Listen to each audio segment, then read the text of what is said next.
থেকে আসসালামু আলাইকুম। দেশ ও দেশের বাইরে থেকে যারা আমার এই ভিডিওটা দেখতেছেন, সুজন ভাই যে জীবন লাইফ হিস্টোরি কিভাবে নষ্ট হয়ে গেল, কিভাবে আবেগের কারণে নষ্ট হয়ে গেল, সেটা দেখানোর জন্য আপনাদের বারংবার ছোট ছোট রিলগুলো নিয়ে আসবো। আপনারা শেষ পর্যন্ত দেখবেন।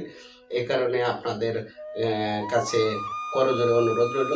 এই মুহূর্তে আমরা যে জায়গায় সুজনের আগের ভিডিওগুলো দেখানো হয়েছে, আজকে আমি জানবো যে সিগারেট খাওয়ার কারণটা কি, এই সিগারেট মানুষ কি কারণে ধরে, কতটা আবেগী হলে ধরে, আসলে আমরা সেটাই জানবো। তো সুজন ভাই, আপনি যে এই যে সিগারেটটা ধরলেন, এত সিগারেট খাইতেছেন, মূলত এই সিগারেটের কাবার গুলো দেখে আমি আপনাকে প্রশ্ন করতেছি, আসলে সিগারেট তো খাওয়া ভালো না, সিগারেট ধরলেন কেন?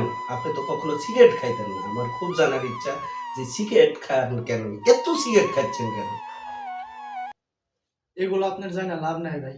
আপনি বলেন, আমি দর্শক দেখতেছে, আর দর্শক জানি সিগারেট না খায়, সিগারেট জানি না খায় বা নেশাযুক্ত কারণে মানুষ অনেকেই আমাদের বাড়ির আশেপাশে, পাড়া মহল্লায়, দেশ গ্রামে সবাই সিগারেট একটা মডেল রুল হইতাছে, সিগারেট একটা মডেল রুল হইতাছে।